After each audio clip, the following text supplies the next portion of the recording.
আম্মু তুমি আসো, তুমি আমার কাছে আসো। এই যে দেখেন বাচ্চারা এখন আমাদেরকে ভালোবাসে, হ্যাঁ, আমাদেরকে পছন্দ করে। ও চিটাং থেকে এসেছে, এই যে আমার সাথে সে ছবি তুলেছে। কি নাম আম্মু আপনার? সিদরাতুল। সিদরাতুল, আয় হ্যাঁ, তো আমার মেয়ের নাম সিদরাতুল মুনতাহা। ওরটা কি? অর্থাৎ তো ঠিকই আছে, তো তুমি আমার মেয়ে।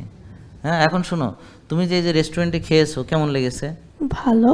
তাহলে এগুলো খেলে তোমাদের কি আর ওই যে বাইরের খাবার খেতে মন চাইবে? না। মাশাআল্লাহ, থ্যাংক ইউ, অনেক ধন্যবাদ। আর তোমার জন্য একটা পুরস্কার, এটা হচ্ছে একটা হলুদ।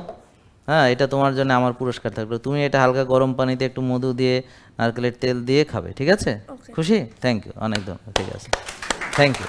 তো দেখেন এই যে বাচ্চারা, ওরা এখন আমাদের এই রিয়েল ফুড, অর্গ্যানিক ফুড ও ভালোবাসছে, দে আর লাভিং, তারা খাচ্ছে, খুব মজা করে খাচ্ছে। তাহলে আমরা কেন বাচ্চাদেরকে ওই বিষ মুখে তুলে দিব? টাকা আরও খরচ করছি তো ওখানে, বাট আমি পিজা, বার্গার, স্যান্ডউইচ খাওয়াচ্ছি কেন? তাকে কেন আমরা ভালো একটা খাবার তার মুখে তুলে দিব না? তাহলে ওরা তো পছন্দ করছে। এখন এমন যদি হতো যে না, এটা পছন্দ করছে না, জোর করে খাওয়াচ্ছে, তাহলে একটা কথা ছিল।